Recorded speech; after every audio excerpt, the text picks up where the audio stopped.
We would like to see true revival. We'd like to believe that what is taking place on this earth right now that's being called revival is true revival. And we mean that sincerely. Why would we not want to see true revival? Why would we not want to see God moving by His Spirit? We would be foolish to want to stand in the way or to speak against a true revival. How many know the Bible does not speak in the last days there would be a great revival? You say, well, the scripture in Joel, God will pour out His Spirit upon all flesh. He said there would be prophecy. Did He say there would be revival? A worldwide, global revival that's supposed to sweep the earth? But that's the way it's being interpreted today.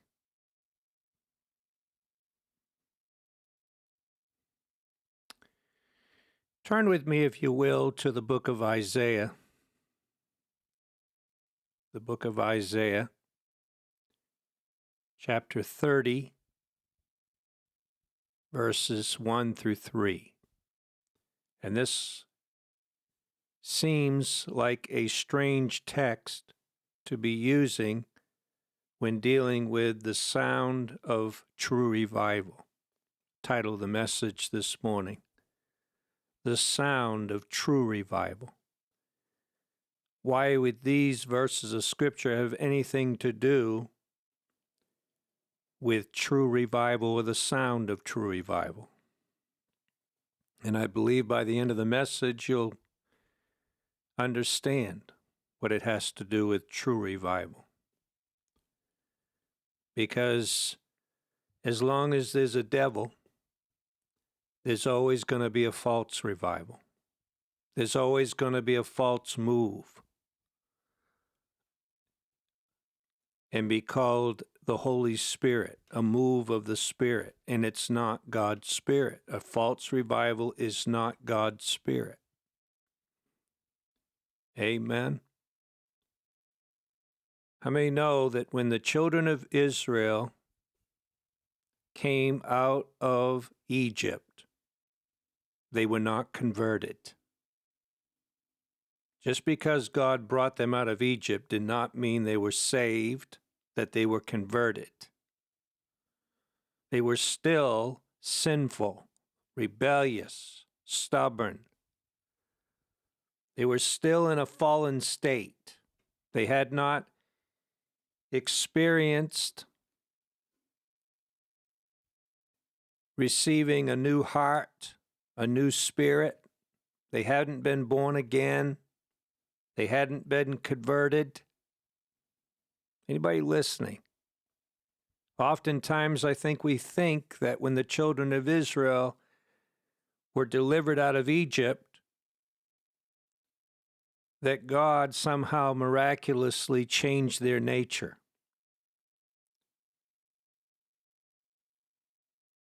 Yeah. And there's a lot of folks today that seemingly are being saved, but there's no conversion. There's no change. Isaiah 30, verses 1 through 3. Woe to the rebellious children, saith the Lord, that take counsel, but not of me. They take counsel, but not of Him. And that cover with a covering, but not of my Spirit, that they may add sin to sin. Do you see? Do you see? That walked to go down into Egypt, that came out of Egypt. He delivered them from Egypt, but they walked to go down into Egypt. They always had a longing to go back to Egypt. They have not asked at my mouth to strengthen themselves in the strength of Pharaoh and to trust in the shadow of Egypt. Therefore shall the strength of Pharaoh be your shame, and the trust in the shadow of Egypt your confusion. Anybody listening? Now the Bible speaks of the Lord's shadow, right? The shadow of the Almighty. He that dwelleth in the secret place of the Most High shall abide under the shadow of the Almighty. But there's also a shadow of Egypt. Has to do with worshiping the sun, the sundial. What we see in Washington right now, there's a Washington Monument, which is a sundial. I mean, you know, the United States, there's a reason there's a pyramid on the dollar bill. There's a reason why, people, because they trust in the shadow of Egypt. Hello? Where are all these so-called revivals taking place in Washington, D.C.? Right there below the sundial. You ever wonder why? Why is it that a lot of these so-called Christian movies end with them looking into the sun or raising their hands looking into the sun? Why is there a connection between that and grave soaking? I may know that when they would put a pharaoh in the tomb, they believed that Pharaoh was going on to another life. Necromancy and all these things come from Egypt, people. They consulted the dead, familiar spirits. And a false revival, if it's not the Holy Spirit, they got to rely on a spirit, don't they? But it's not the Holy Spirit if it's a false revival. Let's pray. Our Heavenly Father, God, we thank you, Lord, for true revival, true repentance, Lord, a true conversion through conviction of the Holy Ghost because of the law of God that convicts us, that confronts us, Lord. Your word that confronts us, that pricks our heart, Lord, that helps us to realize our need of salvation. Lord, we thank you, God, for true salvation, true repentance. We thank you that we were convicted by your Spirit of sin. No man told us, Lord, that we needed to be saved. Your Spirit convicted us, and we knew that we were lost because you revealed it to us, Lord. And you saved us because we trusted in you. We believed you, Lord. From the beginning, it was a relationship from us to you, you to us. It wasn't no middleman in between, Lord. Nobody had to tell us that we needed to repent, Lord. There was nobody else there. It was just you and us. And we were delivered of sin. We were saved from our sin, Lord, because you came to us. We thank you for the preaching of the gospel. You can do that, Lord, through the preaching of the gospel by your Spirit. But there is a counterfeit. There is a false. There is a fraud in the land. And they're adding sin to sin, Lord. They don't understand there's deliverance. There is deliverance from sin. We thank you, God, for the true, for the genuine, for the true revival, the sound of the true revival, Lord. We ask that you bless and that you anoint as we minister your word.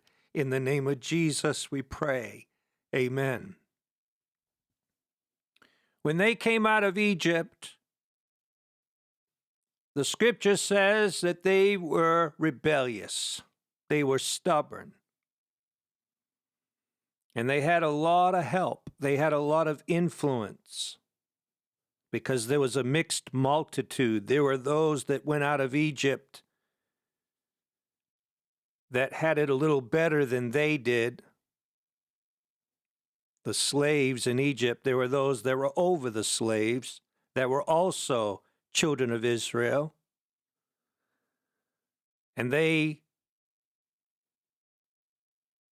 constantly were trying to provoke those that were slaves in Egypt to rise up, constantly trying to provoke them to go back to Egypt. They were the ones that would begin murmuring. It reminds me a lot of when Jesus was in his ministry.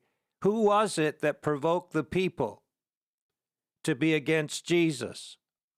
Yeah, it was the Sanhedrin. It was the Pharisees and the Sadducees, the scribes.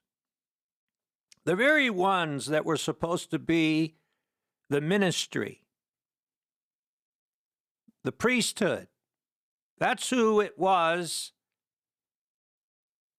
that had the loudest voice. What shall we do with your king? Amen. It was the priesthood. It was the Sanhedrin.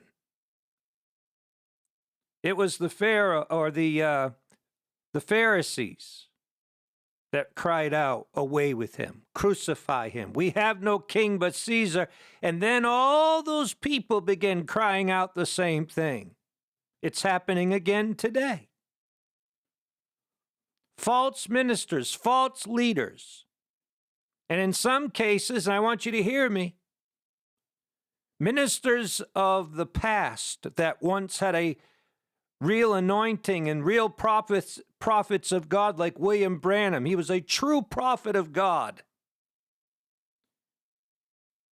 R.W. Shambach. The list goes on, people. A.A. Allen. And we have a spirit today. We have a fruit, an evil fruit, an offspring of them, of their ministries today that we're dealing with today. Rebellious children. Rebellion. Not just sin, not just sinners, but rebellion in their hearts. Now, we saw a lot of this. If you look at history, you'd see it in the hippie movement, the Jesus movement, they called it. And some of the leaders of the Jesus movement are still today ministers. And we're seeing that mixture today. And it's hitting the campuses in the United States. It's not a true revival. Listen to me. It's a revival of flesh.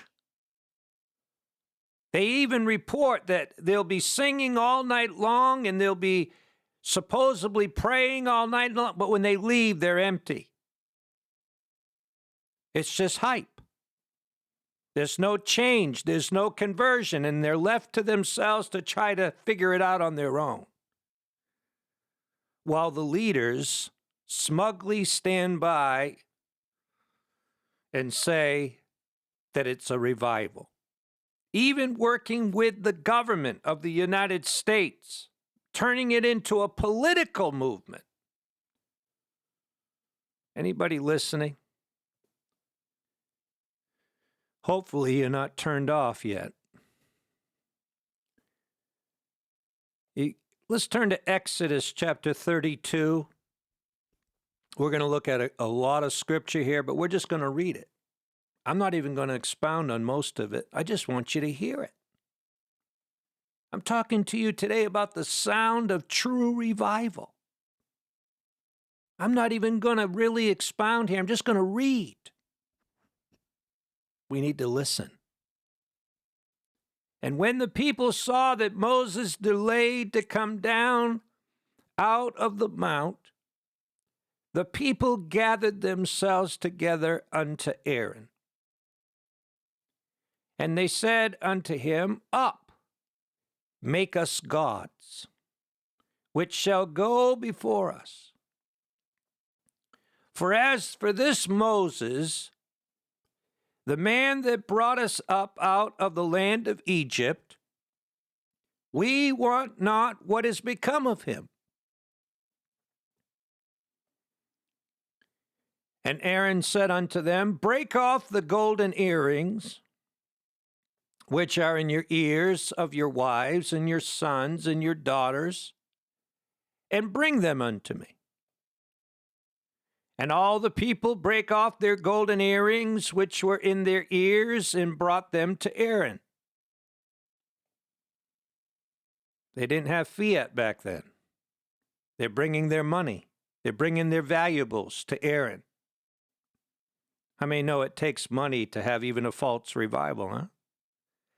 And he received them at their hand and fashioned it with a graving tool after he made it a molten calf. Remember, that represents Egypt. And they said, These be thy gods, O Israel, which brought thee up out of the land of Egypt. Ever heard of the sacred cow or holy cow? Huh? And when Aaron saw it, he built an altar before it. Can you imagine? And Aaron made proclamation, and he said, Tomorrow is a feast. To who? To the Lord. Going to set up an altar to a golden calf that he made with the gold of the people, and he's going to set up an altar to it, to the Lord, and he's going to have a feast to the Lord. And they rose up early on the next day or the morrow and offered burnt offerings and brought peace offerings. And the people sat down to eat, to drink, and rose up to play. And the Lord said unto Moses, Go, get thee down. For thy people which thou broughtest out of the land of Egypt have corrupted themselves. They have turned aside quickly out of the way which I commanded them. They have made them a molten calf and have worshipped it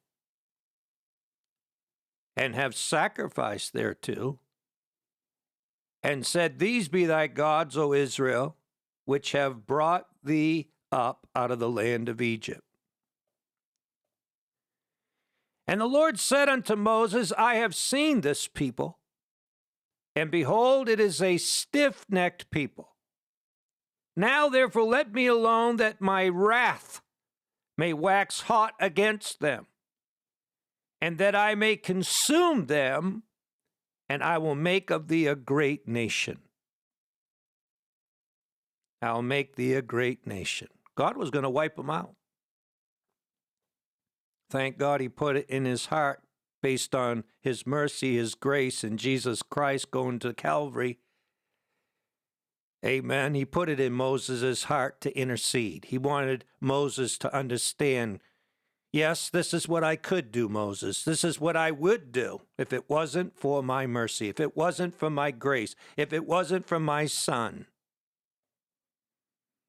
And Moses besought the Lord his God and said, Lord, why doth thy wrath wax hot against thy people, which thou hast brought out forth from the land of Egypt with great power and with a mighty hand? And Moses turned. Now listen to me now. Listen to me. Listen to the word. And Moses turned and went down from the mount, and the 2 tables of the testimony were in his hand, the 10 commandments. The tables were written on both their sides, on one side and on the other were they written. And the tables were the work of God.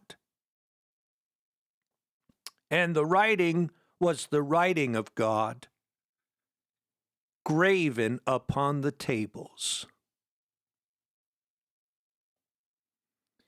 And when Joshua heard the noise, remember Joshua is coming up, not just coming up the mountain, but he's coming up in the ministry, right? He's coming up. He becomes a servant of Moses, washes the hands of Moses, and eventually replaces Moses, leads the children of Israel into the promised land. But he's coming up the mountain, and he says to Moses, I hear a noise. I hear the people, they're shouting. There's a great shouting going on down there. He said unto Moses, there's a noise of war in the camp.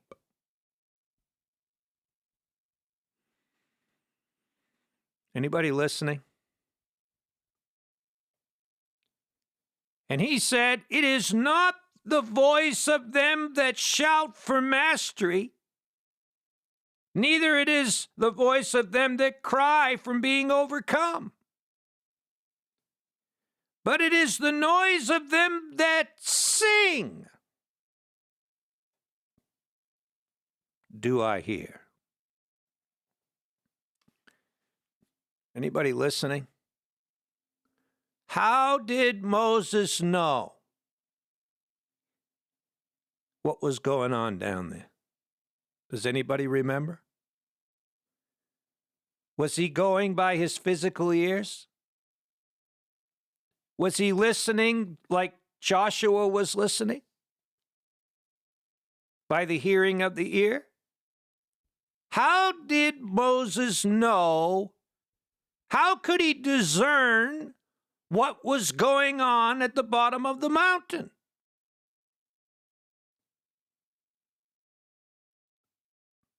God told him. He wasn't guessing. Anybody listening?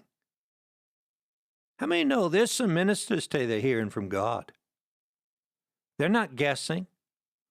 They're not taking a stab at it. Well, I wonder if this is God or not.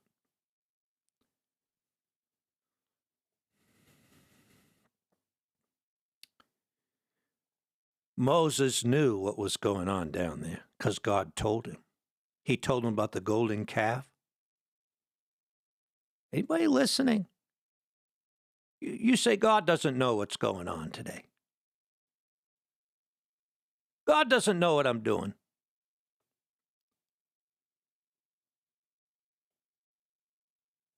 And it came to pass as soon as he came nigh unto the camp, that he saw the calf. And the what? What did he see? Dancing. I'm talking to you about the sound of true revival. Is this true revival? Singing that sounds like war with the hearing of the ear? Dancing around a golden calf? Dear God. And all because they said, Moses' delays is coming. Did you know in the New Testament it says there'll come a time when they'll say Jesus is delaying his coming? I wonder what's going to happen on this earth with those that say they're Christians, those that are saved, when they begin saying the Lord delays his coming. Moses was coming down that mountain with the law, with the 10 Commandments, with the work of God, with the writing of God. He'd been in the presence of God. While they were down at the bottom of the mountain, singing, shouting, and dancing around a golden calf. Do you know what that golden calf represents today? Are you ready for it? How about the stock market? You ever see the bull outside Wall Street? Hello? Give me your gold. I'll make you an idol. Oh, yeah. A lot of these leaders that are involved in this whole false revival, they invest in the stock. You can't even call it an investment. They gamble with the stock market. Yeah, amen. Including Charlie Kirk, including those of Turning Point USA, all got money in the stock market, people. What in the world were they dancing about? What were they singing about? What were they shouting about? Did they have any substance? Did they have anything real? These people were miserable. These people were angry. They wanted to go back into Egypt. Why are they dancing? Why are they shouting? Why does it sound like war? Did you hear the proclamations that were coming out of the so-called funeral of Charlie Kirk? Hello? Sound of war to me. Didn't sound like revival.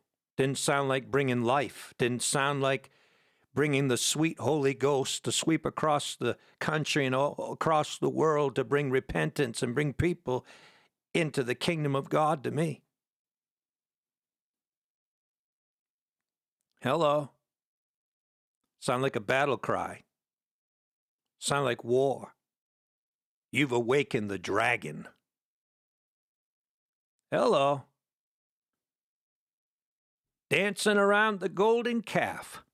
Idolatry.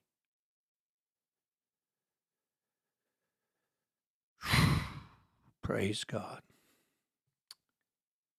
And he took the calf which they had made and burnt it in the fire. How many know the fire's coming? Huh? It's coming. The fire's coming.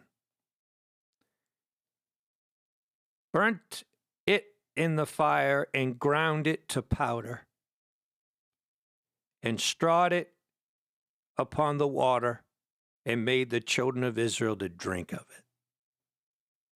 I may know the Bible says those that hate God are going to drink of the wine of the fierceness of the wrath of Almighty God. Amen. But they call it revival. They call it revival.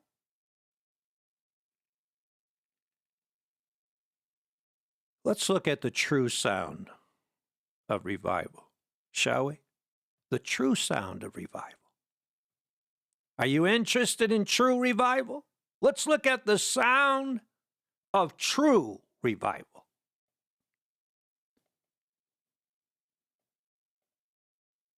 And when the day of Pentecost was fully come, They were all with one accord in one place. And suddenly, there came a sound from heaven as of a rushing mighty wind,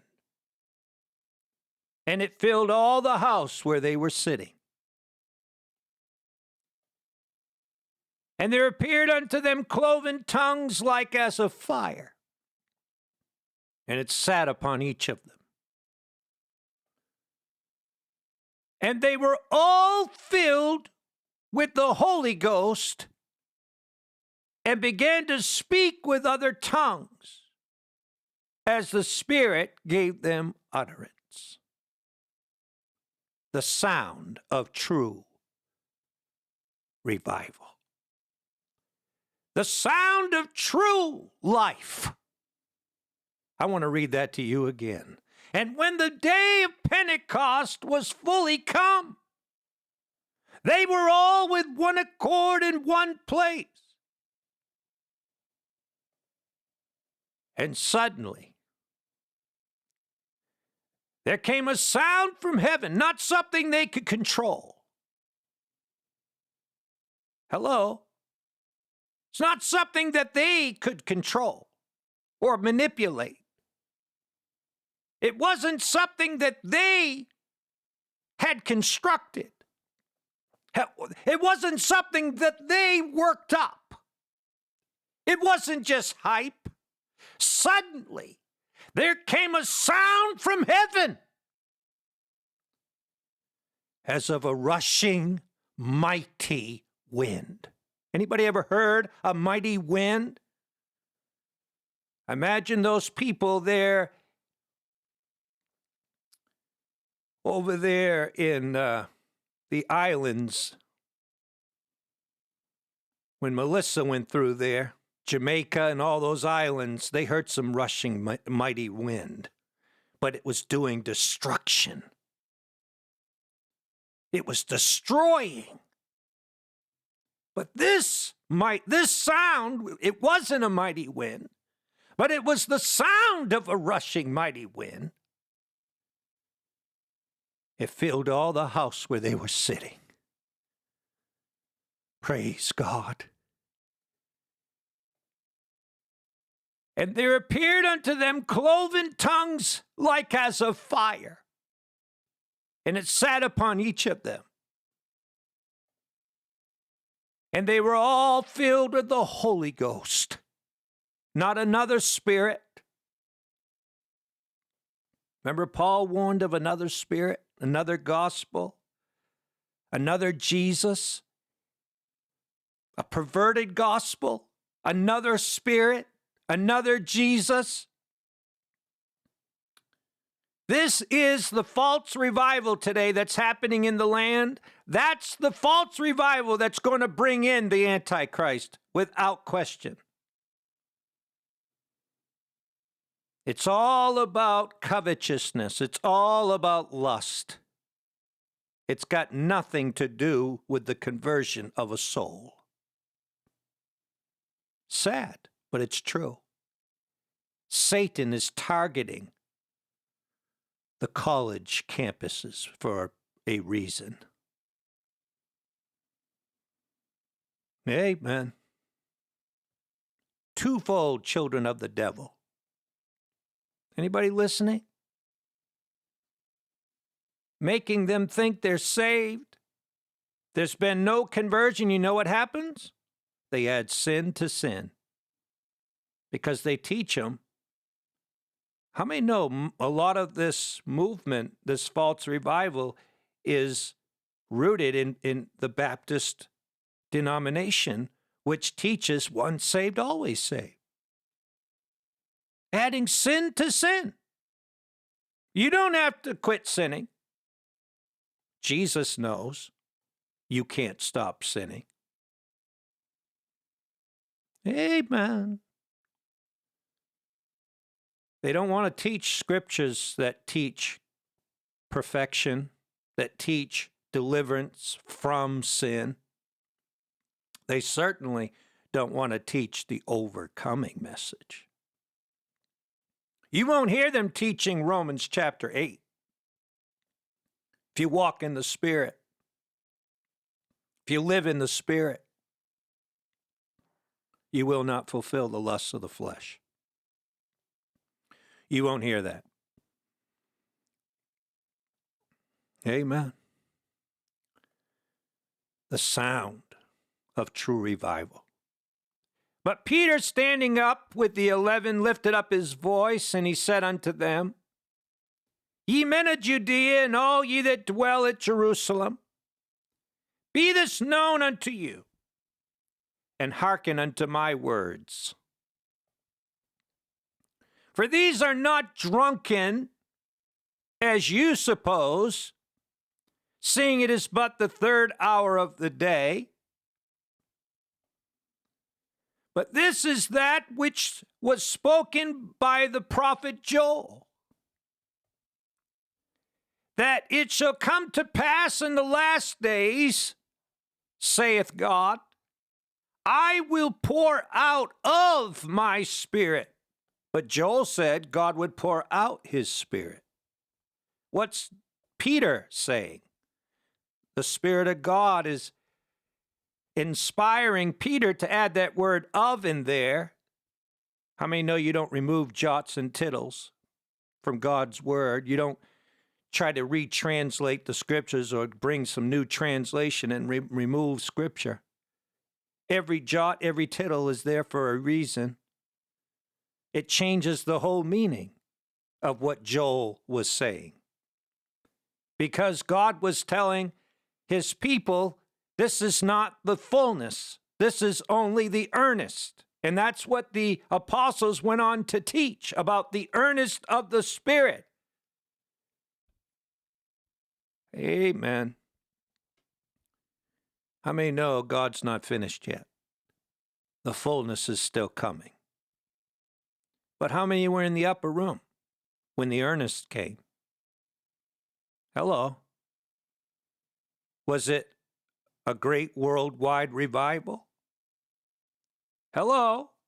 How many up there? A little over 100 people, 120 people, I believe I read, had gathered in that upper room?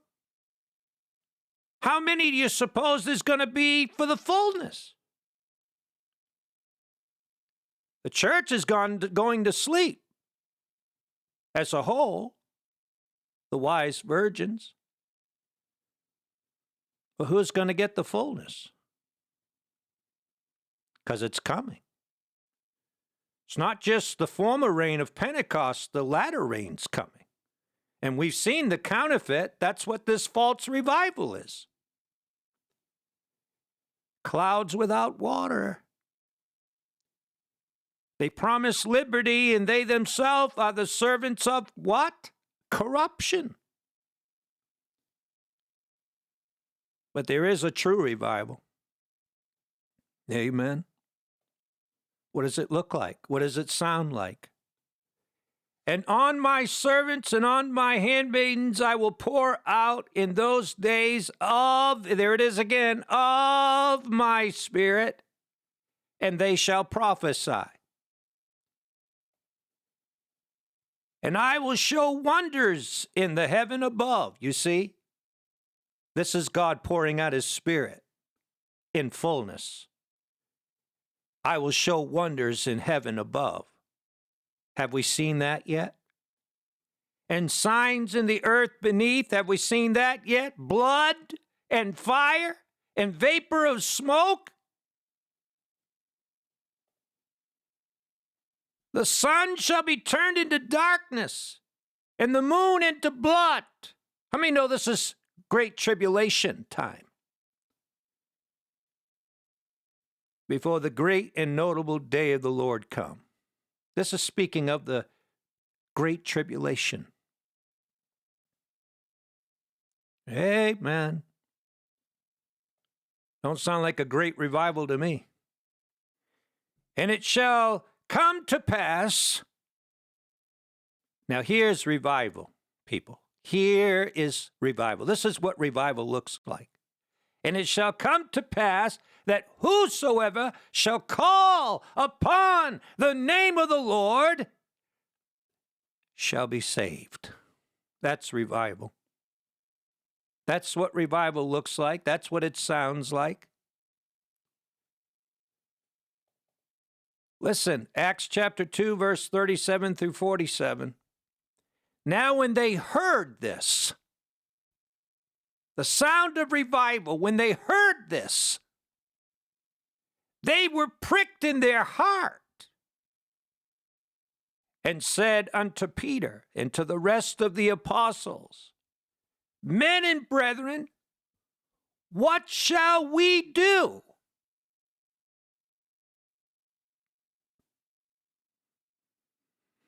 What shall we do? Shall we continue just singing and carrying on? Dancing? What shall we do? How many today would ask that question? How many of the leaders of this so-called revival today would ask that question? What shall we do? There are some true ministers on the earth. How come they're not going for counsel? What shall we do? Because they think they know. They think that they already know. They think that they are actually listening to God. They think they're being led of the Spirit. And they are, but it's not the Holy Spirit. Not if it's a false revival. Amen. Then Peter said unto them, Do a jig. See how high you can jump. Speak in tongues. I remember my pastor shared about how he was at this church, and the pastor was up there, and he said to the people, he says, now speak in your heavenly language. Everybody do it right now. He was already ready to leave, and he didn't leave yet, and all of a sudden he says, okay, now everybody jump up. Everybody, I want everybody to dance in the Spirit. My pastor said he got up and left. That's not the Holy Spirit. Did you notice what it said? Suddenly. He still comes that way. He still comes that way. The Holy Ghost can't be manipulated, can't be controlled. Why do you think Jesus is standing on the outside of the Laodicean church knocking on the door? Because nobody will let him in. He's not welcome in his own house. That's why he says, if any man, if any minister, if any true minister will open the door, I will come in and I'll sup with him and he with me. And then you'll have something to feed your people. You'll have something to feed the congregation. You can feed meat in due season. Amen. God still works through his servants. Even though this charismatic false revival today wants to say anybody can be used by God. It's the same rebellious spirit we see up against Moses, coming against Moses and Aaron. It's the same rebellion. And we read it in the New Testament. As Jannes and Jambres withstood Moses, so do these also resist the truth. Men of corrupt minds. Amen. So he says to them, repent. Repent. And be baptized, every one of you, in the name of Jesus Christ for the remission of sins. And you shall receive the gift of the Holy Ghost. They're doing that today. They're doing the baptisms. The Bible says they got a form of godliness, but they deny the power of God. They have a form of our godliness. They have a form of our religion, as it were.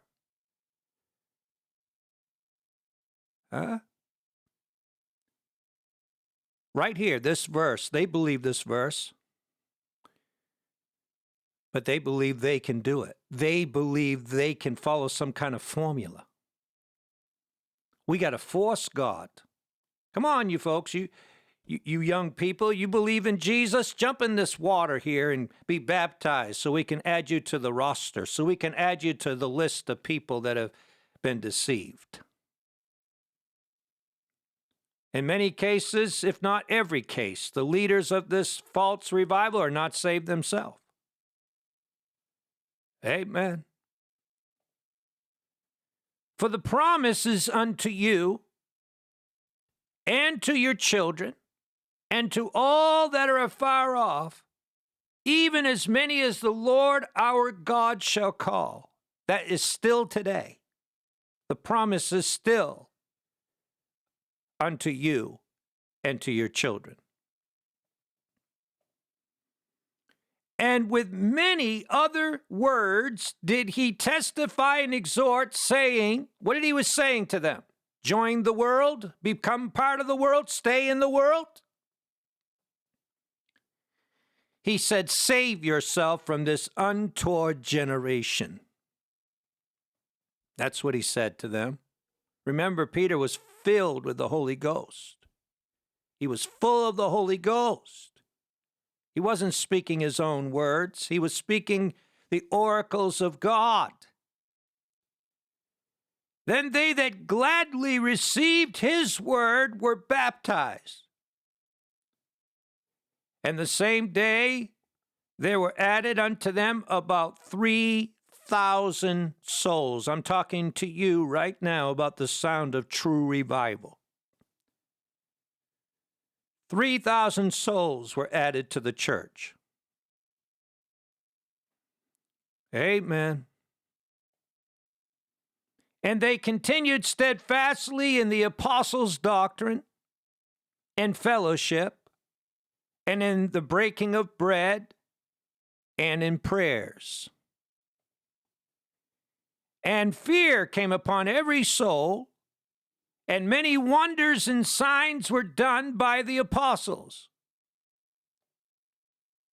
And all that believed were together and had all things common. They sold their possessions. I want you to know the counterfeit today, they're already gearing up for this. These liars, deceivers, these false apostles today, in this false revival, are already getting ready to gear up for this. They're gonna try to get the people lay down their possessions at their feet. Sold their possessions and their goods and parted them to all men as every man had need. They've been talking about it already. This is the next step. It's to get people to give all their possessions to the apostles. And they, continuing daily with one accord in the temple, and breaking bread from house to house, did eat their meat with gladness and singleness of heart, praising God, and having favor with all the people. And the Lord added to the church daily such as should be saved. What did it say? Did you catch that? Who was it that added to the church? Was it man? Was it hype? Was it loud music? Was it fast music? What was it that added to the church? The Lord. The sound of true revival, the Lord added to the church daily, such as should be saved. Not man-made. Amen? We don't need revival today that man engineers. We need a visitation of the Holy Ghost. When he comes suddenly, powerfully, and changes and transforms the lives of those that are filled with His Spirit, full of His Spirit. Hallelujah. Glory to God. We don't need a spirit today that adds sin to sin, where you trust in the shadow of Egypt, dancing around the stock market, hoping it will go up. And then there are those that hope it will crash so they can buy everything pennies on a dollar.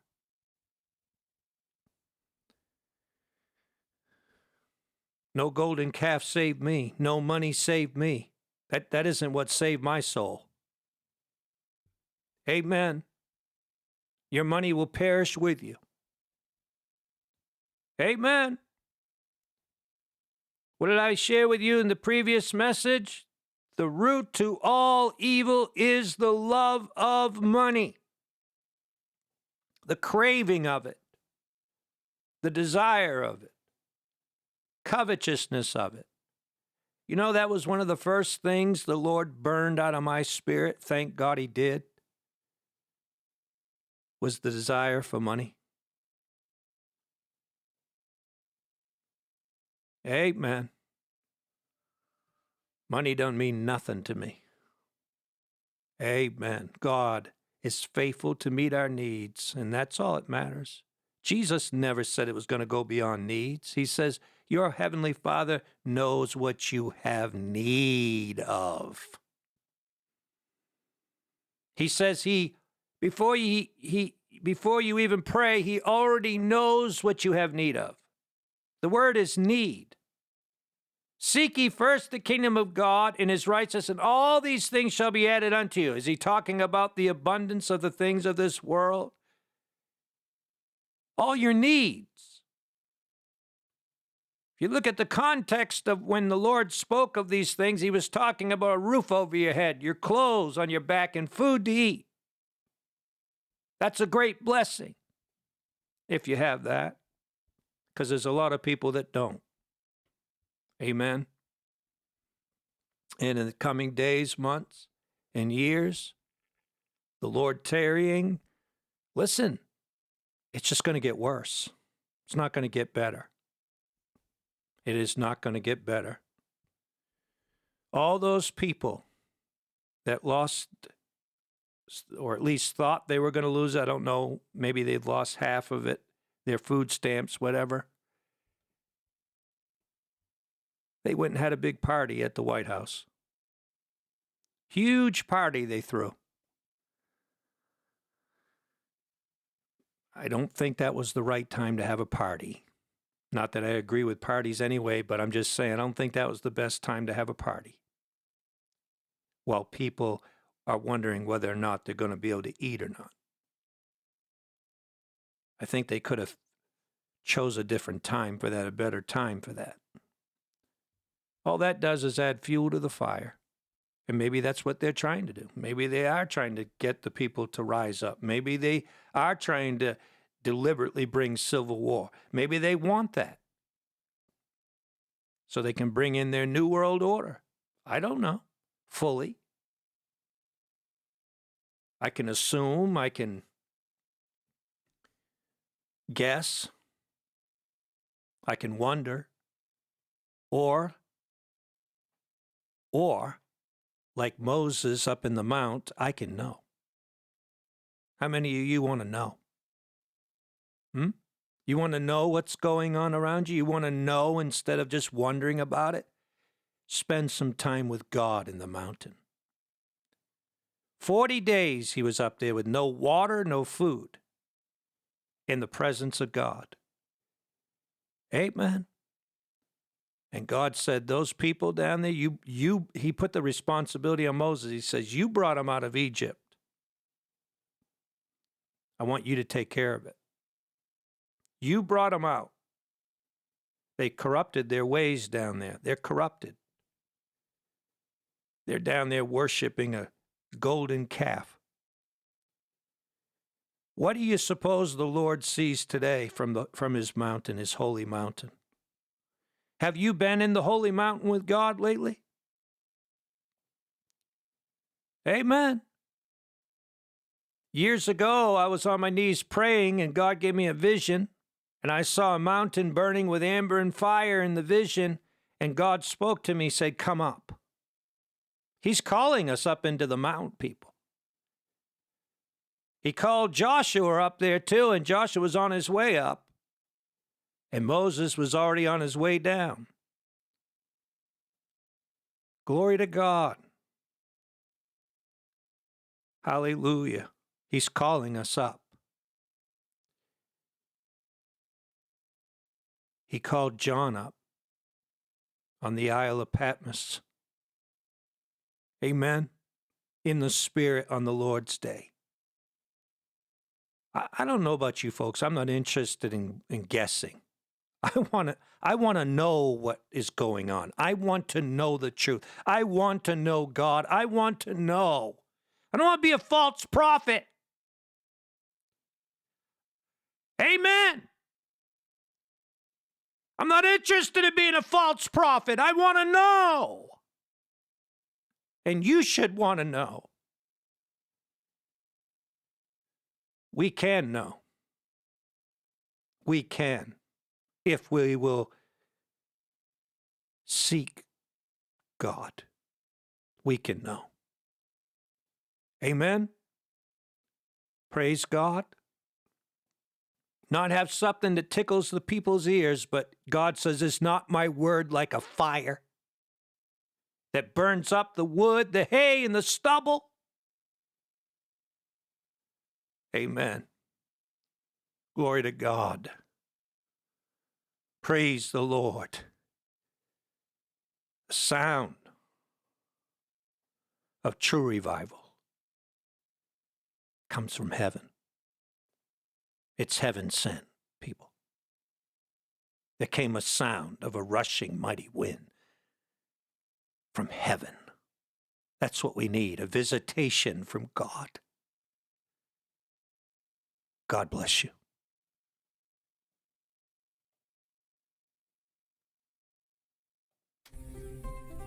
Honest News Network, where the truth lives.